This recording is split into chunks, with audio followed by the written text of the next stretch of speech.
of apostrophe s or s apostrophe, which really fits your sentence. لو ما عندك عندنا بزاف of apostrophe s and s apostrophe بدنا غيرنا نقلصوينا. And stay cool, but don't forget to subscribe, like, and share our videos. نجمر. إن أنا ما عندي possession المال. possession مالت one-minute. ስለዚህ ሓደ ነገርስ ልውልና ኣካል ወይ ዝተወናኒ ሃመ ጌርና በእንግሊሽ ደም ጌርና ነው ማለት ንሬና and stay cool ና መጀመርታ እንደገና of ያትሆን of ማለት በቀጥተኛ ትርጉሙ ናይ ማለት ናይ ግን እንጥቆመሉ መንገድ ግን እንግሊሽ በጣም ይልፍልፍ it says if the owner is a thing ዝወናኒ ነገር እንደህ ኮይኑ ወይ ነገራት እንደህ ኮይኑ of እንጥቀምለና ማለት ትርጉሙ ግን ታይ ማለት ናይ ማለት ስለዚህ as a formula መጀመርታ ናውን ይመጽእ ዝልውነን አካል ማለት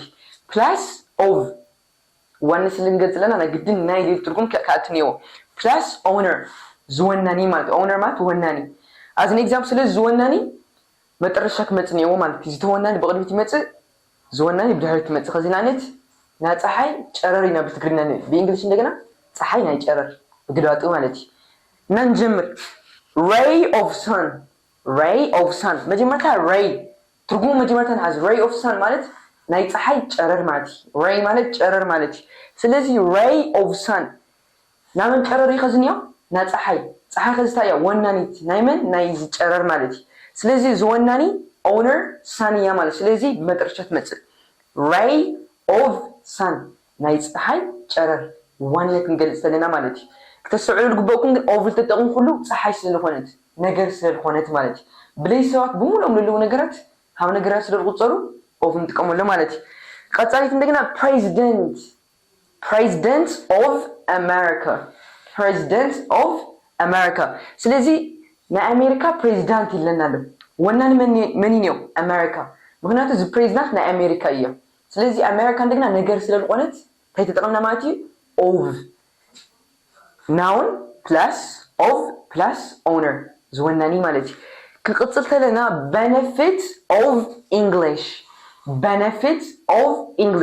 benefit ማለት ጥቅሚ ማለት English እንደገና noun English እንደገና ፍሉቲ ስለዚህ benefit of English ይሁን ና English ጥቅሚ ና ምን ጥቅሚ ነው ከዚህ ና English ስለዚህ English ታዩ ወናኒ owner ማለት ስለዚህ as a formula noun ይመጽ መጀመርታ of plus the owner ማለት ግን ለምን ታዩ of እንጥቀመሉ ነገር ወይ ነገራት ኮንትሉ ብቻ ነው of እንጥቀመሉ ማለት ከቅጽል ተለና a man of word ይለናል አውዝ በጣም ተሰዑል ልግበኩም a man of word ከሰይና ተጠቅምናኒና man ሰብአይ ማለት ስለዚህ a man of word ለና ናይ ቃል ሰብ ሆነ ማለት ሲልህትፍ ግን አው ተጓር ለዓይን ሰብ a man of word ይባል ናይ ቃል ሰብ ናምን ሰይኒ ከዚ ናይ ቃል ስለዚህ ቃል ይወናኒ እንዮ ማለት owner ስለዚህ noun plus of plus the owner ማለት ከዚ ሰብ ሊሆን ልውልነሎስ ዝቃል ሊሰሉነሎ ናይ ቃል ሰክነተለና ማለት another example a man of action ናይ ተግባር ሰብ ማለት ናይ ተጻራሪው ናይ ተግባር ሰብ ናንታይ ሰብ ይኒዮ ከዚ ናይ ተግባር ስለዚህ ተግባር ለሰው ይውልነሎ ማለት ስለዚህ ወናይና of ይኒዮ I mean action ይኒዮ action እንደገና ታዩ ነገር ስለዚህ ነገር ኮይኑ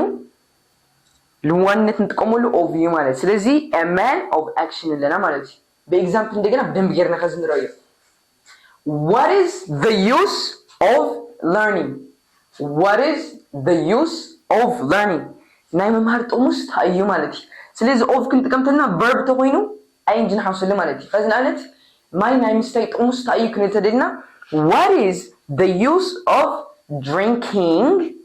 water what is the use of learning English ካዚ ታይ use ማለት ጥቅሚ ማለት ወይ ምጥቃም ስለዚህ use of learning ይለናል ናይ መምሃር ጥቅሚ ናምታይ ጥቅሚ ናይ መምሃር ስለዚህ ዝመምሃር ይዝወናኒ ነው ማለት ስለዚህ owner ኮይናኒዮ noun plus of plus owner perfect ስለዚህ what is the use of learning ተልኩሞ ናይ መምሃር ጥሙስ ታዩ ማለት ከቀጽል ተለና understand the power of words ናይ ቃላት ኃይልስ ተረድዩ ማለት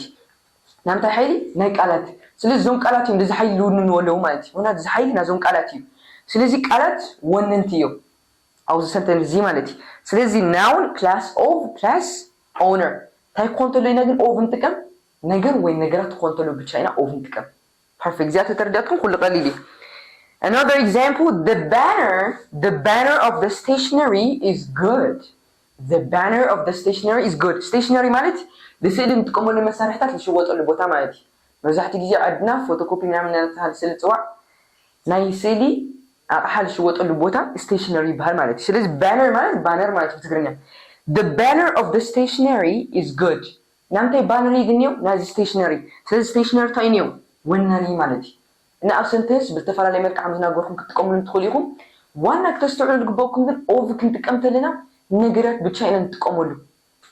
ወናኒኦም ነገር ተኾይኑ ማለት እዩ ከዚ እንደገና አፖስትሮፊ ኤስ ናንሪ አፖስትሮፊ ማለት ሰነጥ እዚያ ዛምዚያ ማለት አፖስትሮፊ ትባል ስለዚህ አፖስትሮፊ ኤስ ዋንነት ይኸዘለ ይገልጽ ናይ ማለት አፋላላይ ምስ ኦፍ ግን ደም ይገርም ከዝነሪያ ማለት if the owner is person ዝወናኒኡ ሰብ እንድሕር ኮይኑ ኦፍ ክንጥቀም ተለና ነገር እንድሕር ኮይኑ ኢና ናና ነርና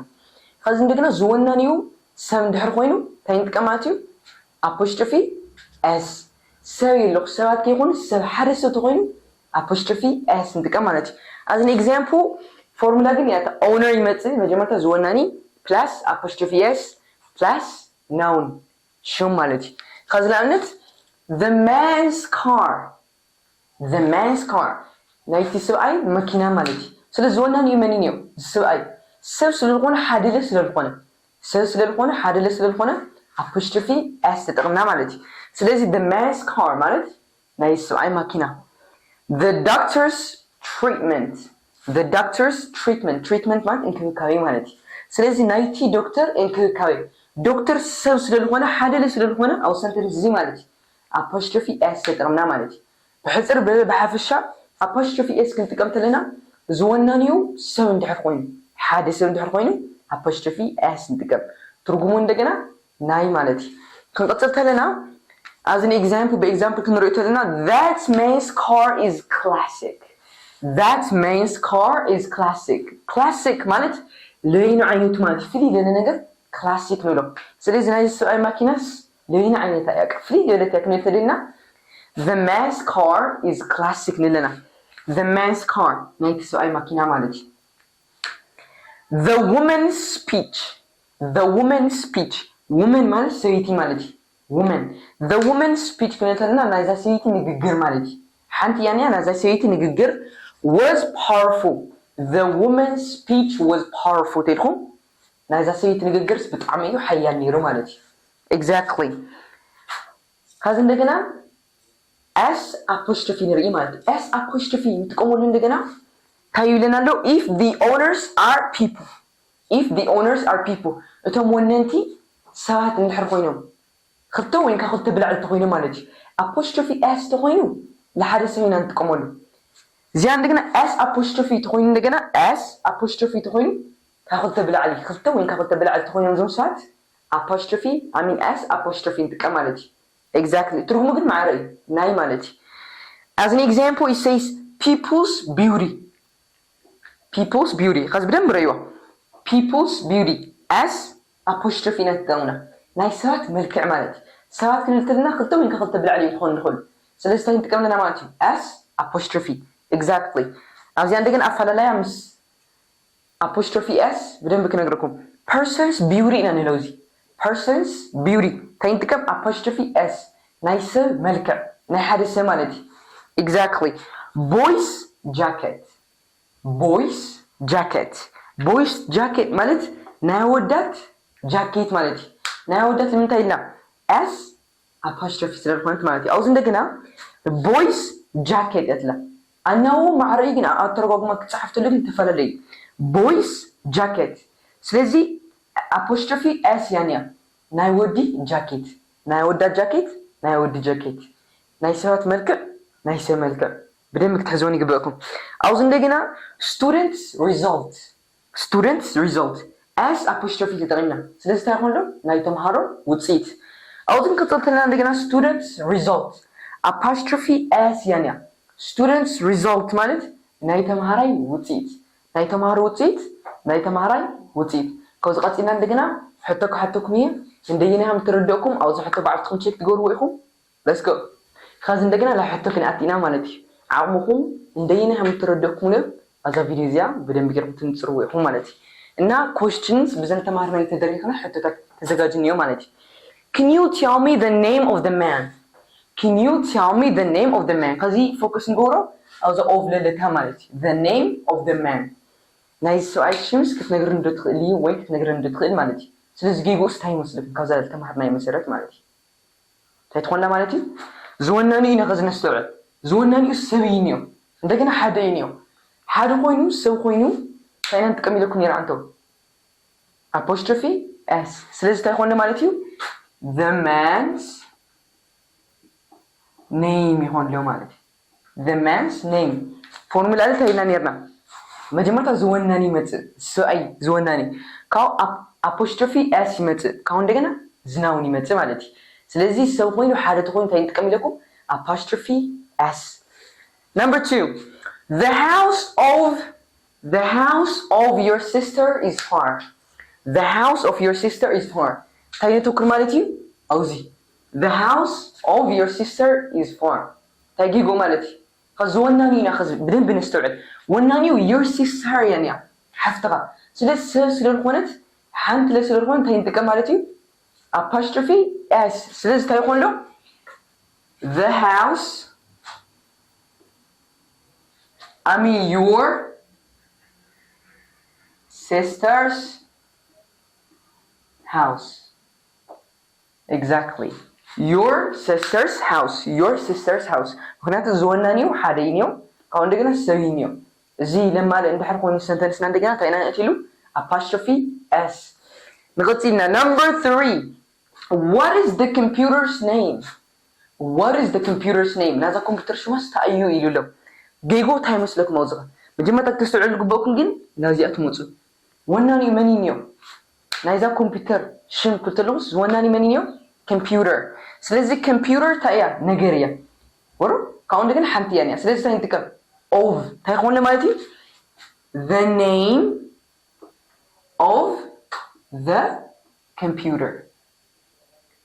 name of the computer can you tell me the name of the computer inani ነገራት ሆይኑ of ስለንጥቀም ማለት እዩ ክንቀጽል ተለና number 4 I know the book's title title ማለት አርእስቲ ናይዚ መጽሓፍ አርእስቲ ይፈልጦ ይይሉሎ ስለዚህ ክነስተውዕል ግበና እዚ አይና ንሪ ናይዚ መጽሓፍ አርእስቲ ዛርእስና ማኒ ናይዚ መጽሓፍ ስለዚህ ዝወናኒ ማኒ ነው book exactly book እንደገና ነገርኝ ነው ካው ሓደ ነው ታይ ንጥቀም ለና ማለት እዩ of exactly the title of the book ነገር ስለሆነ ማለት እዩ I know the title I mean the title of the book I know the title of the book ናይዚ መጽሓፍ አርእስቱስ ይፈልጦ ማለት እዩ the color of your car is red the color of your car is red ስለዚህ ክንስተውዕል ግበና እዚኣ ማለት እዩ the color of my car is red or the color of your car is red ስለዚህ ጌጎ ታይ መስለኩም ጌጋ ታለታ ጌጋ ንሕለየላ እንደገና ይለይኩም ኣብ ኮመንት ጻሓፉ that was all for today and now of apostrophe s and s apostrophe እዚ መስል ነይሩ ብልተፈላለየ መንገዲ ሰንተንስ ናስራሕኩም ኣብ ገዛኹም English fluent ከም ትኾኑ ኣይጠራጠሪ till I see you next time stay safe